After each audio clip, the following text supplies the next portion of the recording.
만나서 행복합니다. 행복하신가요? 행복하시기를 바랍니다. 지난주 온누리 교회 안평의 다락방 성도들하고 추수감사 예배를 연합으로 드렸잖아요. 그리고 오후에 전도를 했는데 그 안평의 다락방 성도들이 가고 나서 모르는 번호로 전화가 온 거예요. 웬 남자분이 동원아파트라고 이렇게 전화를 주셨습니다. 보통 전도지를 이렇게 꽂고 나면 간혹 전화가 올 경우가 있는데 거의 100%가 왜 허락도 없이 남의 집 대문에다가 이렇게 전단지를 넣었느냐 항의하는 거예요. 지난번에 왔었을 때 있었잖아요. 우리 연합을 한번 전도했잖아요. 그때 웬 여자분한테 전화가 왔어요.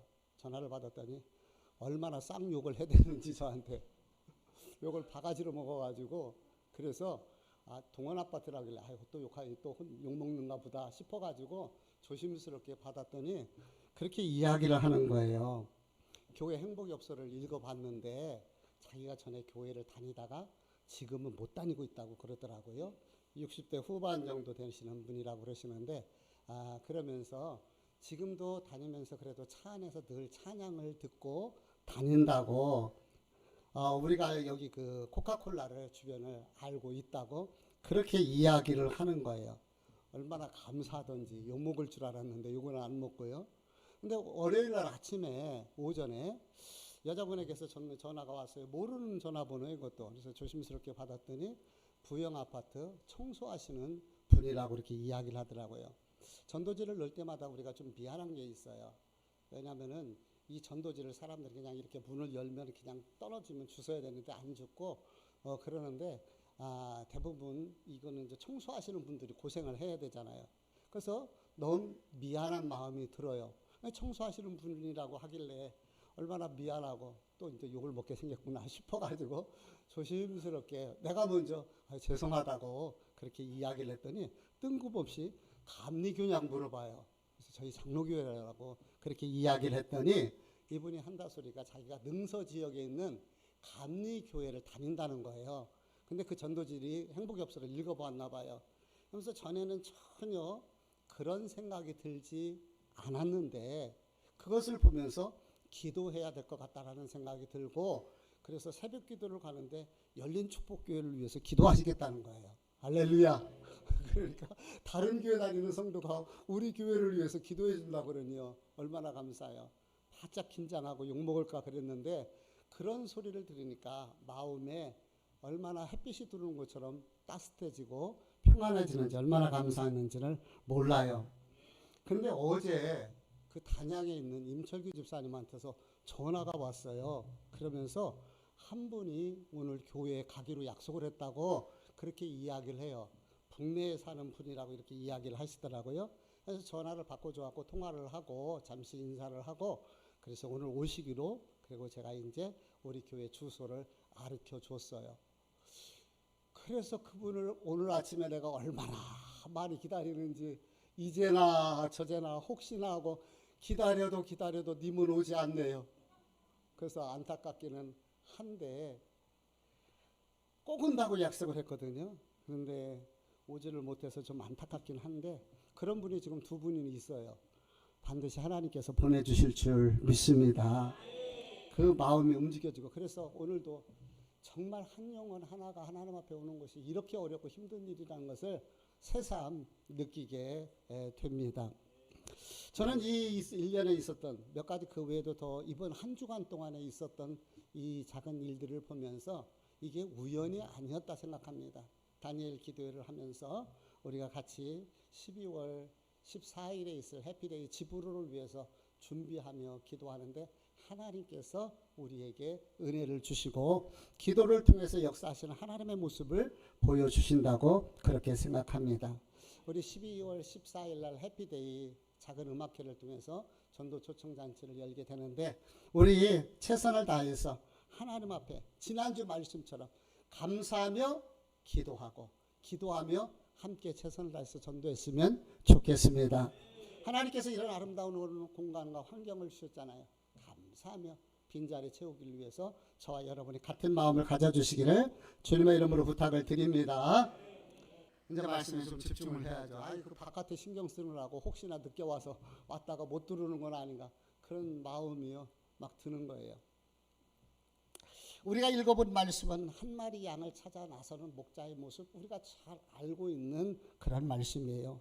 예수님께서 짧은 비유로 말씀을 하셨습니다. 그런데 사실 보면 그렇게 짧은 간단한 내용이 아닌 것을 보게 됩니다. 왜냐하면 이 안에 우리가 이해하기 어려운 목자의 세 가지 행동이 숨겨져 있기 때문에 그렇습니다. 저는 오늘 이 목자의 세 가지 행동을 숨겨져 있는 행동을 살펴보면서 말씀을 전개하려고 하는데요. 우리 4절 말씀을 다시 같이 읽어보도록 하겠습니다. 4절 시작.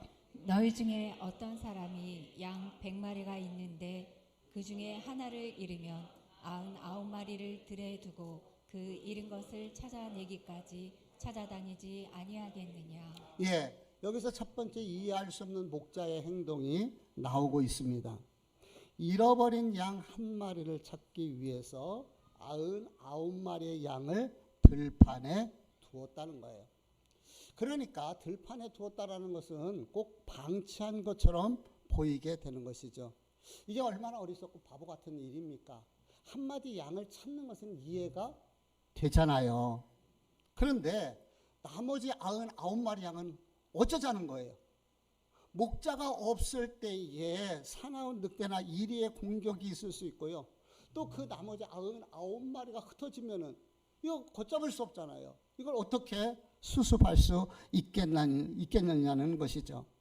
여기서 먼저 우리가 잠깐 목자에 대해서 살펴보도록 합니다. 이 성경에 나오는 목자는 두 종류의 목자가 있습니다. 하나는 양의 주인으로서 직접 주인이 양을 치는 목자가 있고, 양이 많은 경우는 목자가 혼자 다 주인이 감당 못하니까 이제 목동을 고용해서 이렇게 양을 돌보게 해요. 고용된 그런 목자가 있는 것을 보게 됩니다.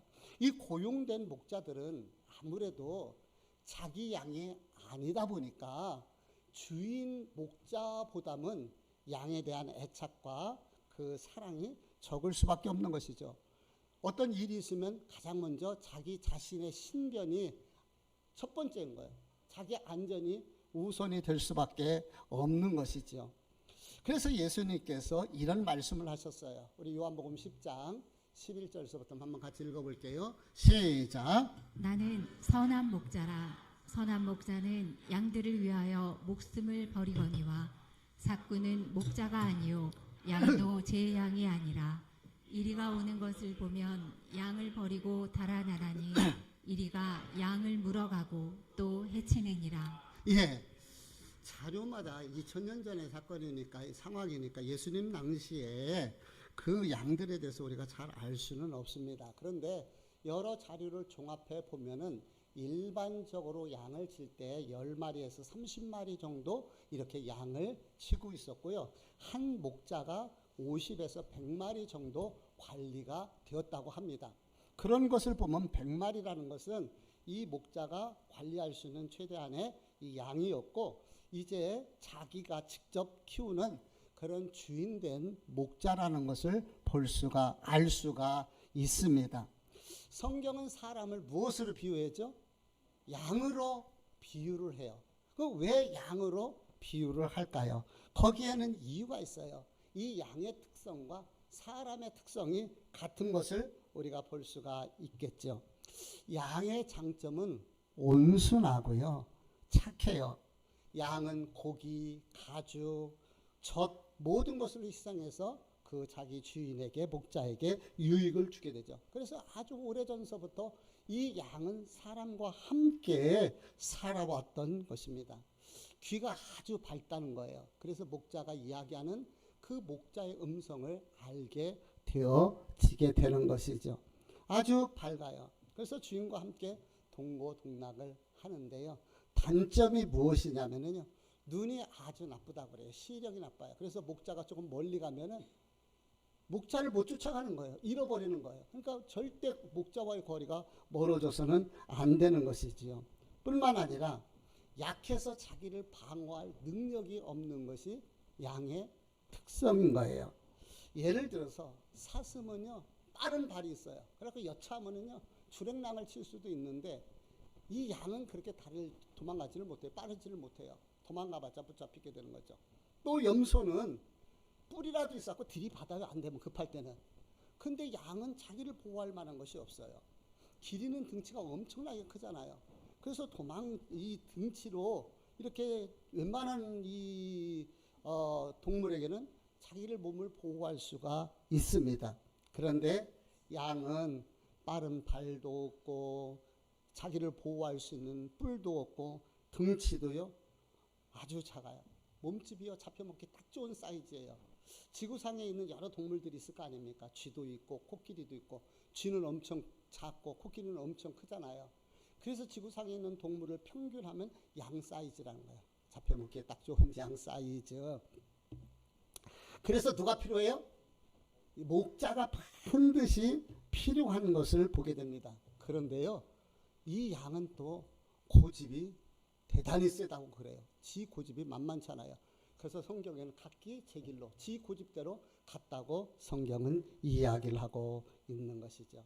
비유에 등장하는 목자는 직접 자기가 양을 키우는 목주인으로서 그 돌보던 양 한 마리가 사라진 것을 알게 되고 잃어버린 양을 찾아 나서게 되는 것이에요. 아까도 말씀드렸다시피 문제는 남겨진 99마리 어떻게 하느냐는 거죠. 걱정됩니까? 안 됩니까? 이 99마리 걱정이 돼요? 안 돼요? 된다는 사람은 그래도 인정머리가 있는 분이요. 인정이 있어. 그런 거예요. 그런데 우리나라 말에 그 한 마리 양 찾으려고 했다가 우리나라 말이 있잖아요. 빈대 잡으려고 하다가 초가상간 이 다 태우는 것처럼 한 마리 잡으려고 그러다가 99마리 그거 어떻게 하느냐 말이에요. 걱정이 되죠? 그래도 여러분 너무 걱정하지 마세요. 왜냐하면은 그 당시에 목동들이 양을 칠 때는 이렇게 들판으로 광야를 나갈 때 혼자 나가지 아니하고 두셋 이렇게 겹쳐서 함께 가고 나간다는 거예요. 그리고 간이 울타리를 만들어 놓고 밤에는 그곳에서 보호를 해요. 그리고 아침에 일어나서 목자가 앞에서 이렇게 노래를 부르면서 나간다는가 그러면은 양은 절대 다른 목자 안 쫓아가고 자기 목자만 따라서 가게 되는 거예요. 아마 이 목자도 잘은 모르겠지만 성경에 자세히 나와 있지는 않겠지만은 함께하는 목동들에게 맡겼든지 아니면 간이 울타리에다가 임시 보호를 하고 갔든지 그렇게 해놓고서 처리를 해놓고 아마 갔을 것이다. 좀 걱정이 좀 사라지나요? 예, 걱정이 좀 사라지죠? 그런데 한번 생각을 해보세요. 이 양들이 자기 목자가 보이질 않으면은 얼마나 불안하고 염려가 되겠습니까? 많이 불안할 거예요. 많이 걱정이 되죠. 기다려도 오지를 않아요. 그랬을 때 목자에 대한 그리움, 기다리는 그 양들의 마음. 근데 사실은요, 이 양들이 목자를 기다리는 그 양의 마음이 다시 오실 우리의 목자 예수 그리스도를 기다리는 성도들의 마음인 줄 믿습니다. 성경 마지막 장은 요한계시록 22장 21절이잖아요. 21절은 마지막 인사고 20절이 실질적으로 우리에게 주신 마지막 절인데 우리 같이 한번 읽어보도록 하겠습니다. 시작. 이것들을 증언하신 이가 이르시되 내가 진실로 속히 오리라 하시거늘 아멘. 주 예수여 오시옵소서. 예, 성경의 마지막이 무엇으로 되어 있어요? 아멘. 주 예수여 오시옵소서. 목자 되신 예수 그리스도는 반드시 다시 오실 줄 믿습니다. 그리고 이 땅을 살아가는 성도들은 그 목자를 기다리는 사람들입니다. 주 예수여 어서 오시옵소서. 마라나타. 저와 여러분의 가슴 속에 우리의 신앙 속에 다시 오실 주님을 기다려야 될 줄 압니다. 아마 목자도 마찬가지였을 것이에요. 양들의 특성상 목자가 없으면 불안할 수밖에 없어요.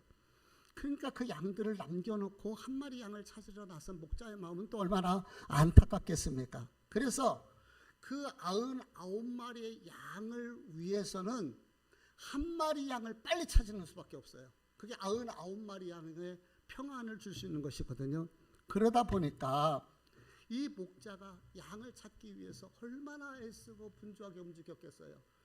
들판으로 이 험악한 산악으로 산악지대로 찾으며 다니지 않았겠습니까?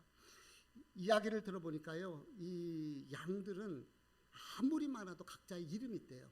목자는 그 양들의 이름을 다 아는 거예요. 그 목자가 잃어버린 그 양의 이름을 부르면서 들판을 여기저기 뛰어다니고 헤매며 땀 흘리는 그 모습을 한번 생각해 보시기 바랍니다. 이게 목자의 마음인 거예요. 양을 찾아 서두르는 목자. 그 목자의 마음, 이것이 바로 하나님 아버지의 마음인 것이에요. 집 나간 둘째 아들을 기다리는 그 아버지의 마음, 이것이 바로 하나님 아버지의 마음인 거예요. 우리가 하나님 아버지의 마음을 알아 잃어버린 양을 찾아 나서는 저와 여러분이 되었으면 좋겠습니다. 5절 말씀을 같이 한번 읽어볼게요. 시작. 또 찾아낸즉 즐거워 어깨에 메고. 예, 드디어 양을 찾았습니다. 그런데 여기에 보니까 찾아낸즉 즐거워 어깨에 메고 돌아왔다고 그래요. 여기에서 이해할 수 없는 두 번째 목자의 행동을 볼 수가 있습니다. 어떻게 돌아왔다고요? 어깨에 메고 왔다고 그래요. 근데 이게 보통 문제가 아니에요. 이게 장난이 아닙니다. 왜냐하면 양 종류는 다양한데 일반적으로 한 45kg 정도 나간다고 그러거든요. 그런데 아주 큰 것은 순놈이요 150kg 나가는 그런 양도 있다고 그렇게 이야기를 합니다. 한 45kg라고 가정을 해보시자고요. 여러분 45kg 적은 무게 아닙니다. 20kg짜리 쌀 2개를 어깨에다 맸다고 해요. 여자분들 20kg짜리 쌀 싣고 그냥 편안하게 가는 사람 없어요. 끙끙거려요. 남자들도요 무거워요 20kg. 근데 40kg를 어깨에다 맸다고 생각을 해보십시다. 특별히 이 양은 뭐가 많아요? 털이 엄청나게 많습니다. 이 털이 많아요. 그래서 양의 보통 순양은 8kg에서 10kg 정도 이 털이 그 정도 되고 암놈은 5kg에서 7kg 정도 그 정도 된다고 그래요. 그러니까 털 복숭이잖아요. 그 털 복숭이에요. 특히 이스라엘의 이 광야 낮의 기온은요 엄청나게 덥습니다.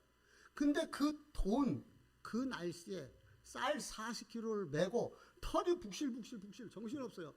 그 얼마나 덥겠습니까? 가뜩이나 더운 그곳을 그 어깨에 메고 그런데 기쁘고 즐거워해서 돌아오는 목자의 모습을 생각해 보시기 바랍니다. 한류 열풍이요 지금 대단하잖아요. 그래서 K-팝, K-드라마, K-푸드, K-컬처 해갖고요. 이 조그만 나라가 전 세계 문화의 중심에 있어요. 자랑스러운 거죠. 정말 이 나라가 원조같던 그러한 가난했던 나라가 세계 문화의 중심 속에 있다는 거 얼마나 감사합니까? 외국 사람들이 한국인들에 대해서 호감을 많이 갖는데 그 중에서 하나가 끈끈한 가족 관계에 대해 유대감에 대해서 관심을 많이 갖고 있다고 그래요. 한국처럼 이렇게 가족 간의 유대감이 강한 나라가 없다고 합니다. 우리 사람들은 어떻게 이야기를 하고 있습니까? 나라를 붙일 때 앞에 뭐가 붙어요? 수식어?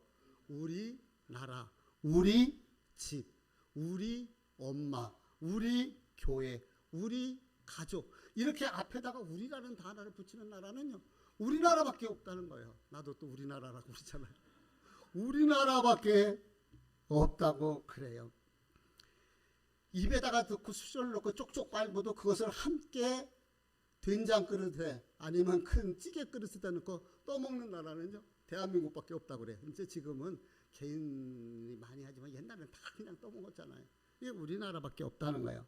근데 왜 그러느냐 이유가 있다고 그렇게 이야기를 하는데 우리나라 사람들은 어렸을 때 엄마가 자식을 키울 때 어떻게 키웠어요? 지금은 다 이제 유모차가 있고 다 그렇게 하지만 업어서 키웠잖아요. 그 업어서 키울 때 엄마와 자식이 깊이 밀착되어 있어요.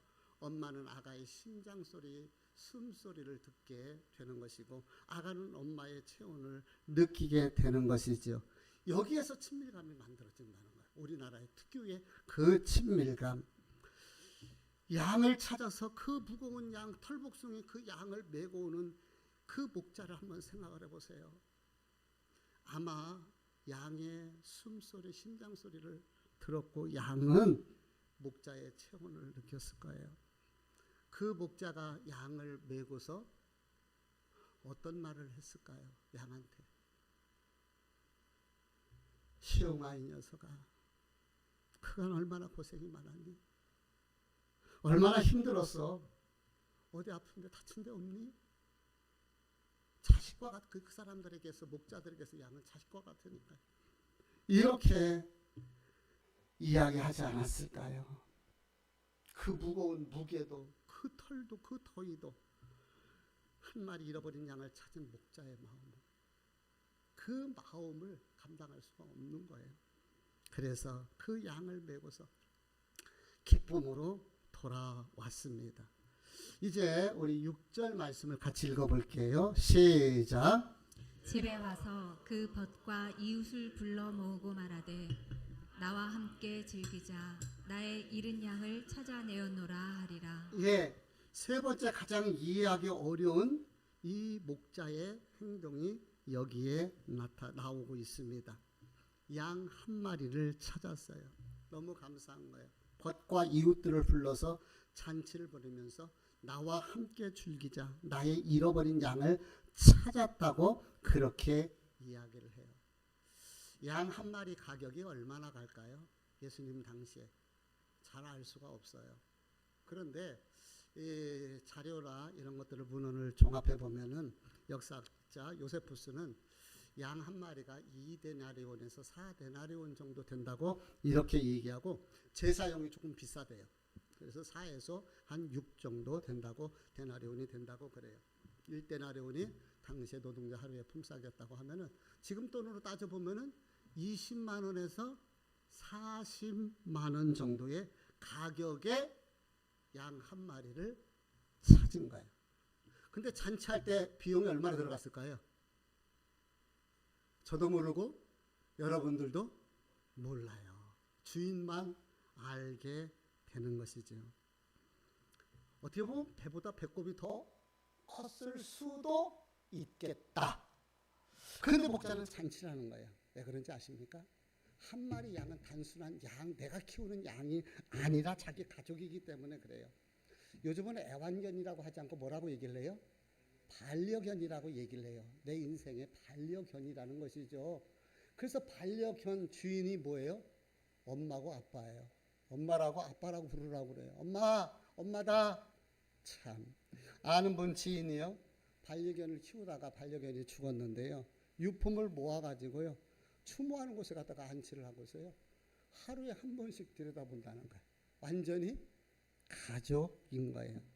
아까도 얘기했다시피 양은 모두에게 이름이 있다고 합니다. 그 이름을 다 기억하고 있는 거예요. 목자에게 양은 단순한 한 마리 양이 아니에요. 그래서 가족과 같고 자식과 같은 것입니다. 그래서 벗들을 초청하고 동네 사람들을 초청을 해서 잔치를 열었던 것이에요. 그런데 여기서 퀴즈 하나 내볼게요. 이때에 호남 사람들은 잔치를 할 때 반드시 뭐가 들어가요? 홍어가 없으면 잔치가 아니라고 얘기를 해요. 이 잔치에 고기가 있었을까 없었을까? 있었겠다는 분?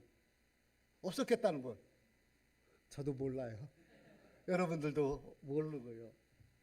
그런데 있었다고 가정을 해보자고요. 여기 성경에 안 나와 있으니까 가정을 해보면 무슨 고기가 나왔을까? 어떻게 알았어요? 양. 그러면 한번 생각을 해보세요. 사랑하는 성도들이요. 한 마리 양을 잡았다고요? 찾았다고? 한 마리 양을 잡아서 그 고기를 잔치상에 올린다면 이거 어떻게 되는 거예요? 이해할 수 없는 거죠.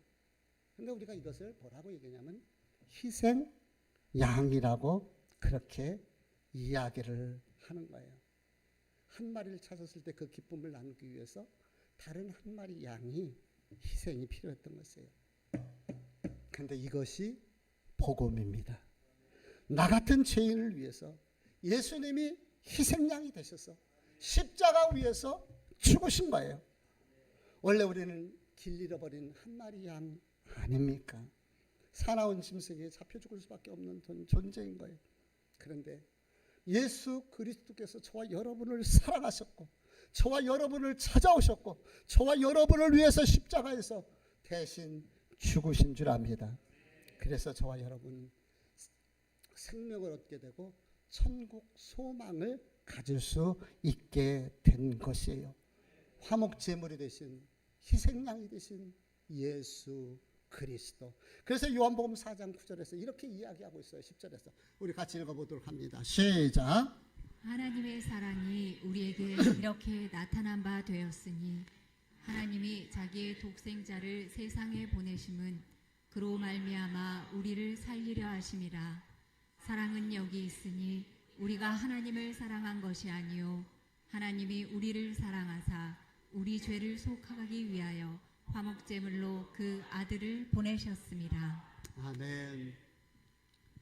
한 마리 양을 찾았을 때 그 잔치하는 주인을 보면서 성경에는 나와 있지 않기 때문에 다른 한 마리 양이 희생되었는지 어쩌는지는 정확하게 알 수 없지만 분명한 팩트는 하나 있습니다.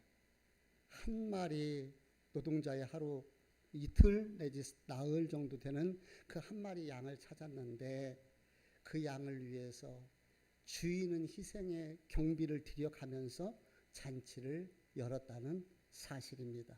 자, 우리는 여기까지 이해할 수 없는 목자의 세 가지 행동을 살펴보았습니다. 이제 우리 적용을 해보자고요. 간이 울타리에다가 99마리를 놔두고 한 마리 양을 찾아서 나서는 그 목자의 시급한 행동, 그 간절한 그 마음, 뜨거운 열기 속에서 무거운 그 양을, 그 털북숭이, 그 더운데 땀을 흘리면서 그 무거운 털북숭이 양을 메고 오는 목자의 마음, 그리고 한 마리 양을 찾았다고 경비를 투자하면서 잔치를 베풀었던 그 목자의 마음, 그 목자의 마음은 바로 우리 하나님 아버지의 마음인 줄 믿습니다. 하나님의 아버지의 마음. 우리는 이런 목자의 행동을 보면서 먼저 깨달아야 될 것이 있습니다. 그것은 우리가 바로 잃어버린 한 마리 양이었다는 사실입니다. 우리 주님께서 그런 저와 여러분을 찾아와 주셨고 만나 주셨고 불러 주셨고 구원해 주셨습니다. 그 아버지의 마음 얼마나 감사한가요? 혹시 오늘 이 자리에 길을 잃어버리고 친구를 잃어버리고 목자를 잃어버린 양처럼 두려움과 염려, 근심 속에 있는 분이 혹시 계시지는 않습니까? 가정 문제, 자녀 문제, 사랑 관계, 직업 문제, 인생의 여러 가지 요인들로 인해서 잃어버린 양처럼 두려움과 염려, 한숨 쉬며 아파하고 있지는 않습니까? 저와 여러분이 구할 것은 목자 되신 예수 그리스도의 품인 줄 믿습니다.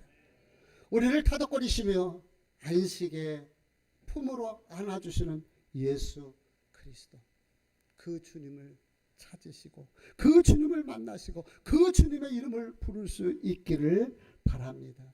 목자 되신 예수 그리스도, 저와 여러분의 인생의 주인은 바로 예수 그리스도.